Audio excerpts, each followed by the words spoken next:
शहर की सबसे ऊंची इमारत के पेंट हाउस में आर्यन का आलीशान घर था, जो कि किसी महल से कम नहीं लगता था। जहां हर तरफ विदेशी झूमर और मखमली पर्दे लटके हुए थे। लेकिन इतनी चमक दमक के बावजूद उस घर में एक शमशान जैसी खामोशी छाई रहती थी। खास करके आर्यन के उस खास बेडरूम में, जहां उसकी पत्नी मीरा पिछले 2 सालों से कोमा में लेटी हुई थी। बाहर की दुनिया के लिए आर्यन एक आदर्श पति की मूरत था, जिसे लोग पूजते थे, क्योंकि अखबारों और टीवी चैनलों पर अक्सर आर्यन की खबरें आती थी कि कैसे एक अरबपति बिजनेसमैन अपना सारा काम दाम छोड़कर अपनी बीमार पत्नी की सेवा में लगा रहता है।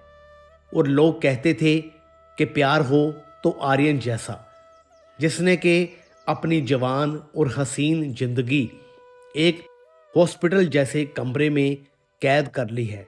लेकिन उस कमरे के अंदर का सच कुछ और ही था, जो सिर्फ उन 4 दीवारों को पता था। रात के सन्नाटे में जब पूरी दुनिया सो जाती थी, तब आर्यन अपने असली रूप में आता था। वो हाथ में महंगी विस्की का गिलास लेकर मीरा के बिस्तर के पास बैठ जाता और घंटों तक उसके बेजान और सफ़ेद पड़ चुके चेहरे को घूरता रहता। उसकी नज़रों में मीरा के लिए कोई भी तड़प या दुख नहीं था, बल्कि एक अजीब सी चमक और पागलपन था। जैसे कोई शिकारी अपने मरे हुए शिकार को देखकर खुश होता है। आर्यन अपनी उंगलियों से मीरा के ठंडे गालों को सहलाता और फिर झुककर उसके कान में बहुत ही डरावनी हंसी के साथ फुसफुसाता कि तुम ऐसे ही खामोश बहुत खूबसूरत लगती हो। मीरा बिल्कुल मेरी किसी बेजान गुड़िया की तरह, जो कभी मुझसे सवाल नहीं करती और ना ही कभी मुझे रोकती है। आर्यन को इस बात का नशा था कि उसने मीरा की आज़ाद रूह को इस बिस्तर पर कैद कर दिया है, और अब वो इस पूरे साम्राज्य का अकेला मालिक है। लेकिन पिछले कुछ महीनों से आर्यन के अंदर का शैतान बेचैन होने लगा था, क्योंकि मीरा का वो ठंडा और पत्थर जैसा शरीर अब आर्यन की रातों की प्यास को बुझा नहीं पा रहा था। उसे अब किसी ऐसे जिस्म की ज़रूरत महसूस होने लगी थी, जिसमें गर्मी हो, जिसमें सांसें हो और जो उसके स्पर्श से कांप उठे। आर्यन अक्सर मीरा के बगल में लेटकर छत को घूरता रहता और सोचता कि कब तक वो इस मुर्दा जिस्म के साथ अपनी रातें काली करेगा।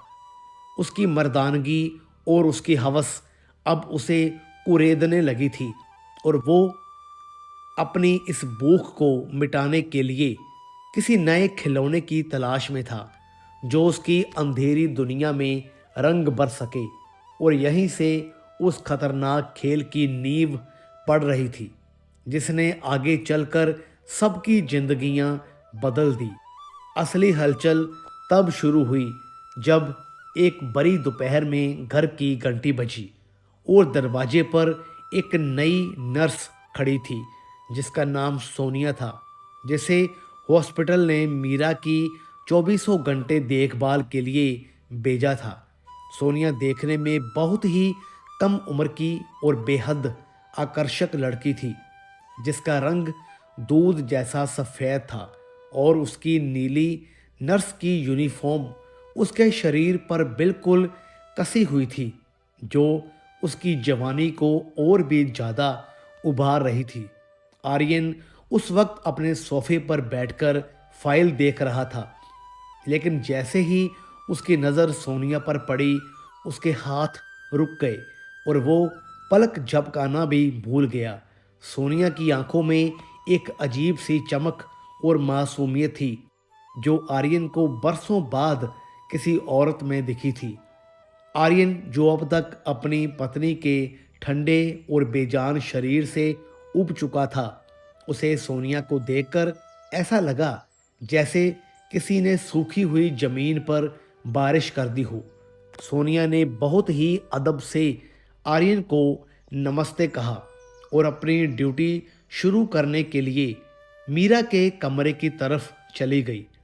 लेकिन आर्यन की नज़रें सोनिया के पीछे पीछे उसके कदमों के साथ चलती रही और उसके दिमाग में गंदे ख्यालों ने घर बनाना शुरू कर दिया।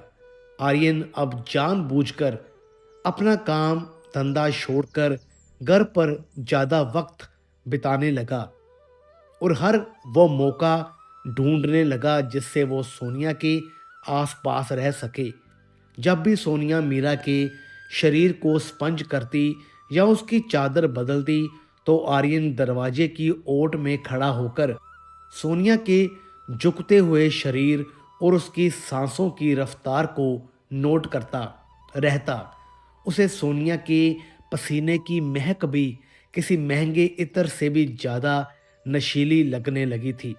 एक दिन जब सोनिया मीरा को दवा खिला रही थी तो गलती से पानी का गिलास गिर गया और सोनिया उसे उठाने के लिए नीचे झुकी तो आर्यन, जो ठीक पीछे ही खड़ा था, उसने सोनिया की कमर को बहुत ही बुरी नज़रों से देखा और उसके मन में आया कि अभी इसी वक्त वो सोनिया को दबोच ले। लेकिन उसने खुद को रोका क्योंकि वो शिकार को डराना नहीं चाहता था, बल्कि वो चाहता था कि सोनिया खुद ब खुद उसके जाल में फंसती चली जाए।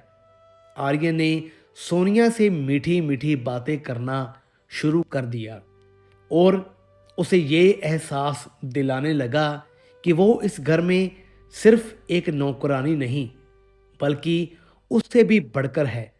और सोनिया, जो कि एक साधारण परिवार से थी, उसे एक अरबपति मालिक से मिल रही ये तवज्जो बहुत अच्छी लगने लगी थी।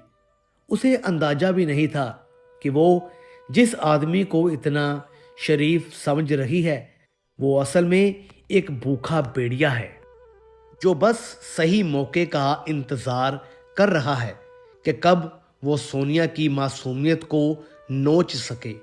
उस रात प्रकृति ने अपना सबसे विकराल रूप धारण कर लिया था और आसमान का सीना चीरकर बिजली ऐसे कड़क रही थी जैसे कि आज पूरी दुनिया को जलाकर खाक कर देगी।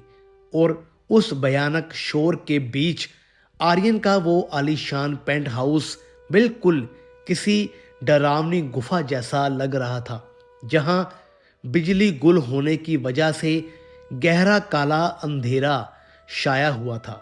सोनिया अपने कमरे में दुबकी हुई थी और बाहर हवाओं के थपेड़े जब खिड़कियों से टकरा रहे थे तो उसकी रूह कांप रही थी। उसे उस बड़े और अनजान घर में एक अजीब सी मनहूसियत महसूस हो रही थी। तभी अचानक उसके कमरे के दरवाजे की कुंडी हिली और एक लंबी चीखती हुई आवाज के साथ दरवाजा खुला, जहां दहलीज पर आर्यन खड़ा था, जिसके हाथ में एक पिघलती हुई मोमबत्ती थी। उस मध्यम और कांपती हुई पीली रोशनी में आर्यन का चेहरा आधा अंधेरे में और आधा उजाले में था, जिससे उसकी आंखें अंगारों की तरह चमक रही थी। आर्यन ने बिना कोई भी शब्द बोले अंदर कदम रखा और बहुत ही धीमे और सदे हुए हाथों से दरवाजा पीछे से बंद कर दिया। उस खट की आवाज ने सोनिया के दिल की धड़कन रोक दी, क्योंकि वो समझ गई थी कि आज आर्यन किसी मरीज का हाल पूछने नहीं आया है, बल्कि उसके इरादे कुछ और ही हैं। आर्यन धीरे धीरे चलते हुए सोनिया के बिस्तर के पास आया और उसकी परछाई दीवार पर बड़ी होती गई। उसने मोमबत्ती को साइड टेबल पर रखा और सोनिया की रजाई पर बैठ गया, जिससे गद्दा नीचे धंस गया और सोनिया और भी सिकुड़ गई। आर्यन ने झुककर सोनिया के चेहरे को देखा, जो डर के मारे पीला पड़ चुका था, और उसने अपने दोनों हाथ सोनिया के कंधों पर रख दिए। उसकी पकड़ इतनी सख्त थी कि सोनिया चाहकर भी हिल नहीं पा रही थी। आर्यन का चेहरा सोनिया के चेहरे के इतना करीब आ गया था कि उनकी नाक आपस में टकरा रही थी और आर्यन की भारी और गर्म सांसें सोनिया के होठों को छू रही थी। कमरे का माहौल एकदम से बदल गया था, जहां बाहर की ठंडक का कोई नामो निशान नहीं था और अंदर एक अजीब सी गर्मी और घुटन थी। आर्यन की उंगलियां सोनिया की गर्दन से होती हुई हर तरफ रेंगने लगी और उसने सोनिया के कान में बहुत ही भारी और नशीली आवाज में कहा कि तुम्हें इस तूफान से डरने की ज़रूरत नहीं है जब तक मैं तुम्हारे पास हूँ। और ये कहते हुए उसने अपने होंठ सोनिया की गर्दन के उस हिस्से पर रख दिए जहाँ नसें फड़क रही थी। सोनिया का पूरा बदन एक झटके से अकड़ गया और उसके मुंह से एक दबी हुई सिसकी निकली, जिसने आर्यन के पागलपन को और भी हवा दे दी। आर्यन को लगा कि सोनिया का डर अब समर्पण में बदल रहा है, इसलिए उसने सोनिया को अपनी बाहों के घेरे में जकड़ लिया और उसे बिस्तर पर पीछे की तरफ धकेल दिया, जहां अंधेरे में दो साए एक दूसरे में उलझ गए और उस रात नैतिकता और रिश्तों की सारी हदें उस तूफानी शोर में कहीं दफन हो गई, क्योंकि आर्यन को लग रहा था कि उसने अपने शिकार को दबोच लिया है, जबकि उसे खबर ही नहीं थी कि वो अपनी ही मौत को गले लगा रहा है।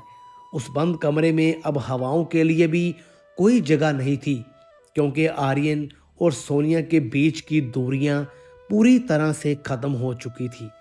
आर्यन ने सोनिया को बिस्तर पर पूरी तरह से अपने काबू में कर लिया था और उसका हर एक स्पर्श सोनिया के बदन में आग लगा रहा था।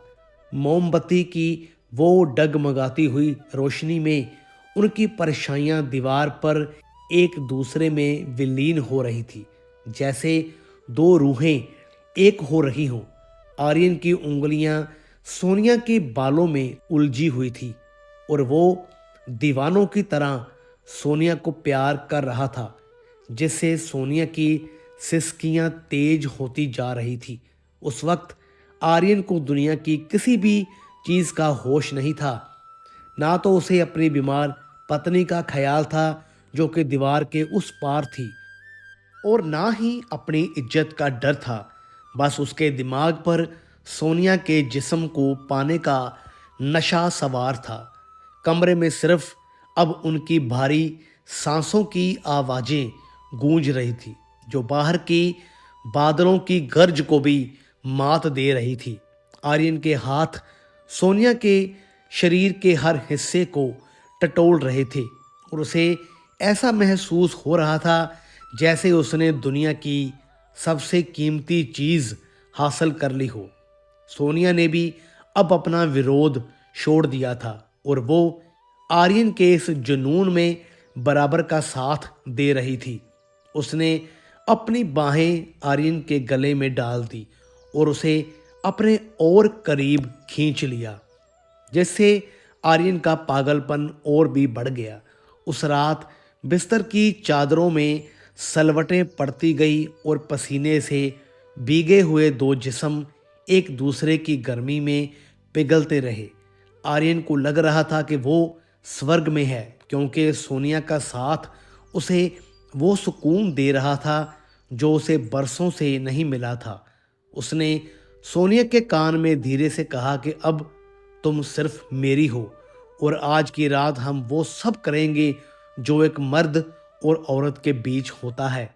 और फिर उस अंधेरे कमरे में शर्म और हया के सारे ही पर्दे गिर गए और सिर्फ हवस का नंगा नाच चलता रहा, जिसने उन दोनों को एक ऐसे रिश्ते में बांध दिया जिसका अंजाम बहुत भयानक होने वाला था।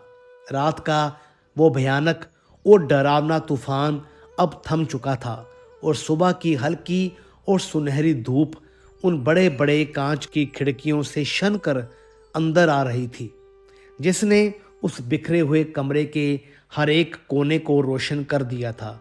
जहां रात भर हुए उस जुनून के निशान साफ दिख रहे थे।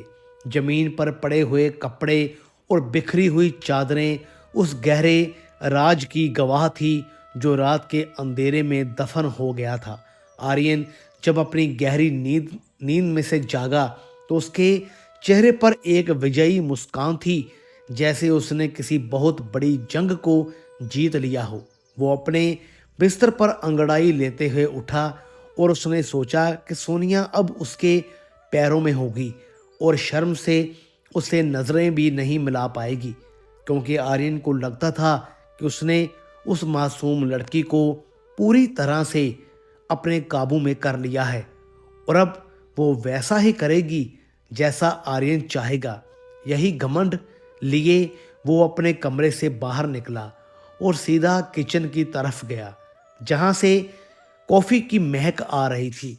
लेकिन वहां का नज़ारा देखकर आर्यन के कदम वही जम गए, क्योंकि सोनिया वहां खड़ी थी और वो किसी भी तरह से डरी हुई या सहमी हुई नहीं लग रही थी, बल्कि वो बड़े ही आराम से स्टोव के पास खड़ी होकर गाना गुनगुना रही थी और उसके चेहरे पर एक ऐसी रहस्यमयी चमक थी जो रात वाली सोनिया से बिल्कुल अलग थी। आर्यन को यह देखकर थोड़ा अजीब लगा, पर उसने सोचा कि शायद सोनिया अब उसके करीब आ गई है और अब शर्मा रही है। इसलिए वो दबे पांव पीछे से उसके पास गया और अपनी बाहों का घेरा बनाकर उसे पीछे से पकड़ने की कोशिश की और उसकी गर्दन पर झुकते हुए बड़े प्यार से गुड मॉर्निंग कहा। लेकिन तभी कुछ ऐसा हुआ जिसकी उम्मीद आर्यन ने सपने में भी नहीं की थी।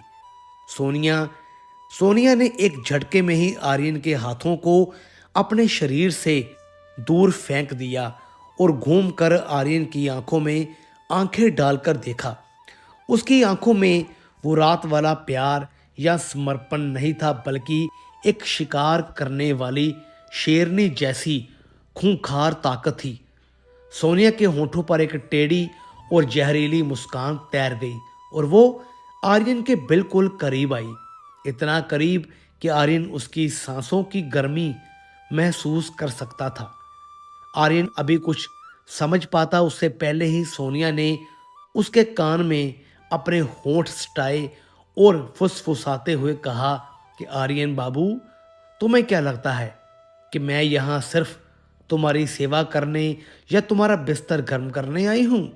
मुझे सब पता है कि तुम्हारी पत्नी मीरा को कोई बीमारी नहीं है और ना ही वो कोमा में है, बल्कि तुम पिछले 2 सालों से उसे रोज वो नीले रंग का एक खास इंजेक्शन देते हो ताकि वो बेहोश पड़ी रहे और तुम बाहर दुनिया वालों के सामने महान बन सको और घर के अंदर अपनी रंगीन रातें मना सको। ये शब्द सुनते ही आर्यन के पैरों तले से जमीन खिसक गई और उसका सारा नशा एक पल में उतर गया।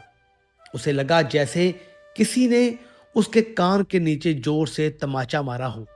उसका गला सूख गया और वो कुछ बोलने की कोशिश करने लगा, पर उसके मुंह से आवाज ही नहीं निकली, क्योंकि वो राज जो उसने इतनी होशियारी से दुनिया से छुपा रखा था, वो आज उसके सामने खड़ी ये मामूली सी दिखने वाली नर्स के होठों पर था। सोनिया ने आर्यन की हालत देखकर जोर से हंसना शुरू कर दिया और किचन के स्लैब पर रखा वही इंजेक्शन उठाकर आर्यन के सामने लहराया, जिसे देखकर आर्यन की सांसें अटक गई, क्योंकि अब वो समझ चुका था कि वो शिकार करने निकला था, पर आज वो खुद एक बहुत बुरे जाल में बुरी तरह से फंस चुका है और उसके सामने खड़ी ये औरत कोई साधारण नर्स नहीं, बल्कि उसकी बर्बादी का परवाना लेकर आई है। आर्यन ने जैसे ही सोनिया के हाथ में वो मौत का इंजेक्शन देखा तो उसका खून जम गया और उसके माथे पर ठंडे पसीने की बूंदें छलक आई, क्योंकि वो जानता था कि अगर ये बात घर की चार दीवारी से बाहर निकल गई तो उसका बना बनाया साम्राज्य ताश के पत्तों की तरह बिखर जाएगा और वो जेल की सलाखों के पीछे सड़ेगा। आर्यन के दिमाग ने काम करना बंद कर दिया और डर की जगह गुस्से ने ले ली। उसने आव देखा न ताव और एक घायल शेर की तरह सोनिया पर झपटा ताकि वो उससे वो इंजेक्शन छीन सके और उसका गला घोंटकर उसे हमेशा के लिए चुप करा सके। आर्यन की आंखों में खून उतर आया और वो चिल्ला रहा था कि तेरी हिम्मत कैसे हुई मेरी जासूसी करने की। आज मैं तुझे जिंदा नहीं छोड़ूंगा। लेकिन सोनिया आज वो अबला नारी नहीं थी जो रात को आर्यन की बाहों में पिघल रही थी। उसने बिजली की तेजी से खुद को बचाया और आर्यन को इतनी जोर का धक्का दिया कि वो लड़खड़ाता हुआ पीछे जा गिरा और उसका सर किचन के काउंटर से टकराते टकराते बचा। सोनिया अब आर्यन के ऊपर हावी हो चुकी थी और उसने अपनी जेब से अपना फोन निकालकर एक वीडियो चलाया, जिसे देखकर आर्यन की रही सही जान भी निकल गई। उस वीडियो में आर्यन साफ साफ मीरा को वो जहर वाला इंजेक्शन लगाते हुए दिखाई दे रहा था, जिसे सोनिया ने छुप कर रिकॉर्ड कर लिया था। आर्यन अब फर्श पर घुटनों के बल बैठा था और गिड़गिड़ाने लगा।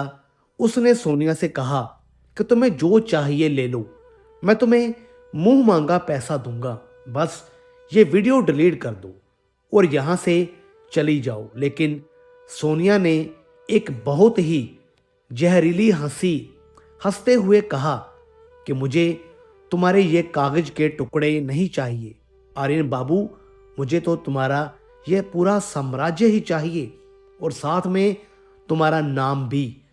सोनिया ने राज खोलते हुए बताया कि वो कोई मामूली नर्स नहीं है जो कि चंद पैसों के लिए काम करती है, बल्कि वो मीरा की सौतेली बहन है जिसे मीरा के पिता ने दूसरी शादी करके छोड़ दिया था और वो यहाँ मीरा और तुमसे अपने अपमान का बदला लेने आई है। सोनिया ने आर्यन की आंखों में आंखें डालकर उसे धमकी दी कि अब तुम्हारे पास सिर्फ दो ही रास्ते हैं, या तो तुम मुझसे शादी करके मुझे इस घर की मालकिन बनाओ और अपनी आधी जायदाद मेरे नाम करो, या फिर पुलिस की गाड़ी में बैठकर जेल जाने की तैयारी करो, क्योंकि अब इस घर के नियम तुम नहीं बल्कि मैं बनाऊंगी। आर्यन को समझ आ गया था कि वो बहुत ही बुरे चक्रव्यूह में फंस चुका है, जहां एक तरफ कुआं है और दूसरी तरफ खाई और उसके पापों का घड़ा अब फूटने ही वाला है। आर्यन उस वक्त जमीन पर बैठा बैठा यही सोच रहा था कि अब उसके पास बचने का कोई रास्ता नहीं बचा है, क्योंकि सोनिया की भूख पैसों से नहीं मिटने वाली थी। उसे तो आर्यन की पूरी जिंदगी और उसकी आज़ादी चाहिए थी। आर्यन के दिमाग में एक शैतान जाग उठा और उसने फैसला कर लिया कि वो जिंदगी भर सोनिया का गुलाम बनकर नहीं रहेगा, बल्कि वो उसे हमेशा के लिए रास्ते से हटा देगा। लेकिन उसने अपने चेहरे पर अपने असली इरादे नहीं आने दिए और बहुत ही होशियारी से एक झूठी मुस्कान अपने होठों पर सजा ली।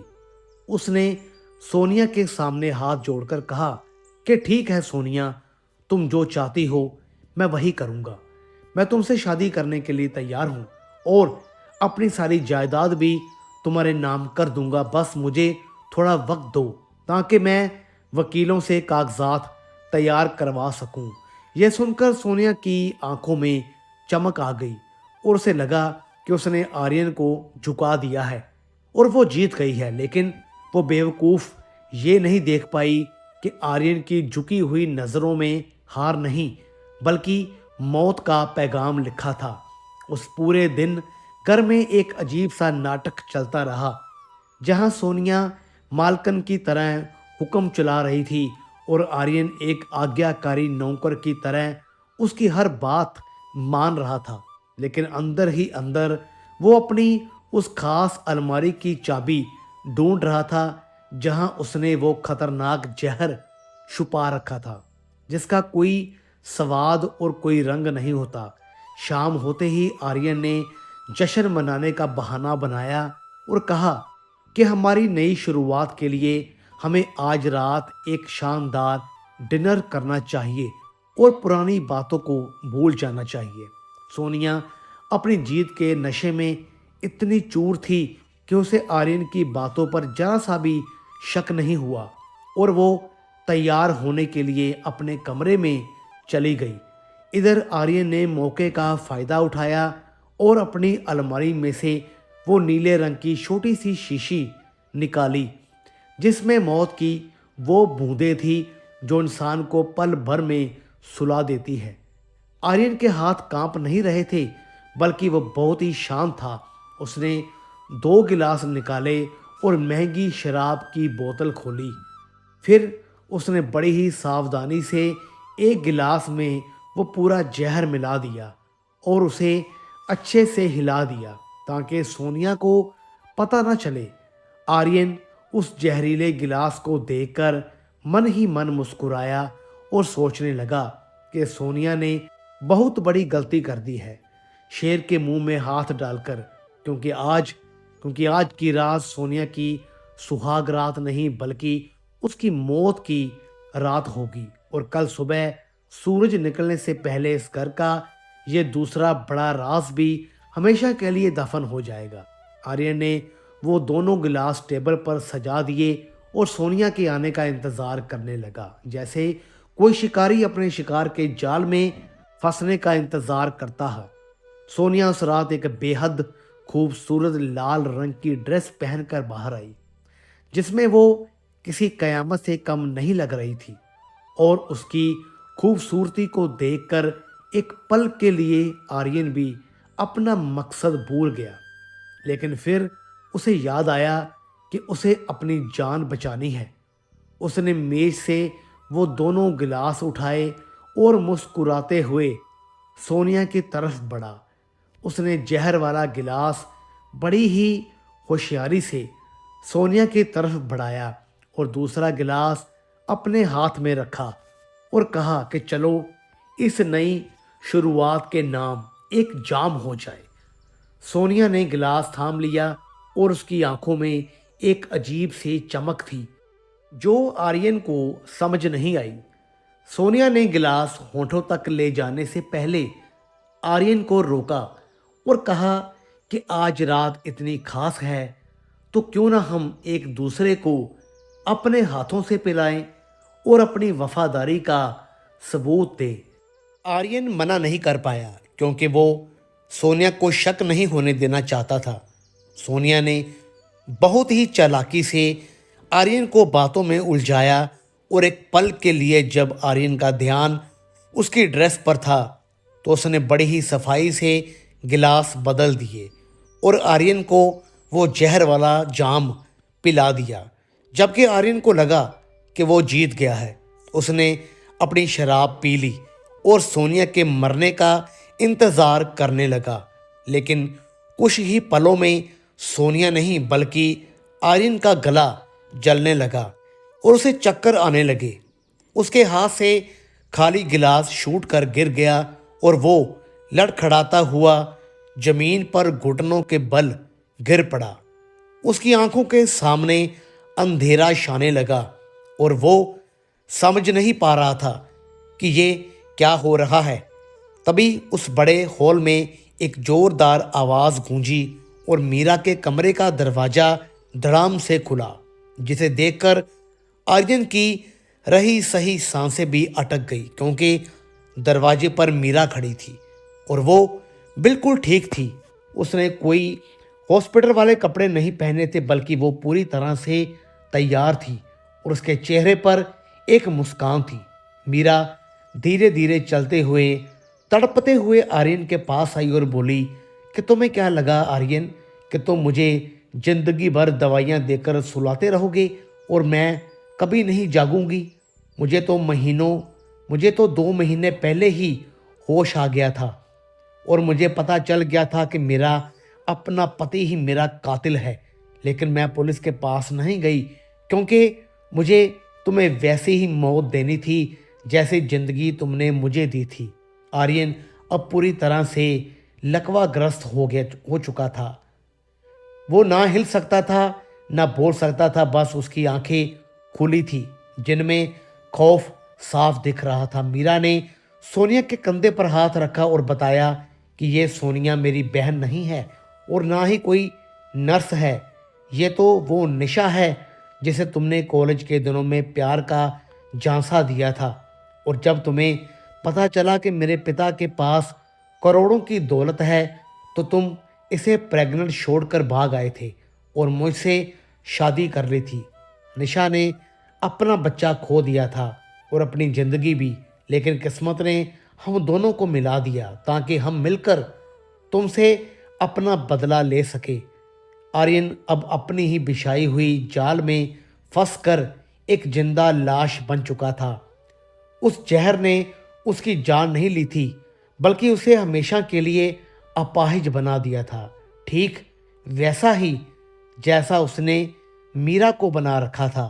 अब वो उस आलीशान घर के फर्श पर पड़ा हुआ था जहां 2 औरतें उसकी बर्बादी पर हंस रही थी और आर्यन चाहकर भी चीख नहीं सकता था। उसकी सजा मौत नहीं थी बल्कि घुट घुट कर जीना थी। और इसी खौफनाक अंजाम के साथ उस रात ये कहानी हमेशा के लिए ख़त्म हो गई, जहां आर्यन का शरीर तो जिंदा था पर उसकी रूह मर चुकी थी। तो दोस्तों, कैसी लगी आपको ये कहानी? वीडियो अच्छी लगी हो तो लाइक करें, शेयर करें, चैनल को सब्सक्राइब ज़रूर करें। तो मिलेंगे फिर से एक और नई दिलचस्प कहानी के साथ। तब तक के लिए गुड बाय।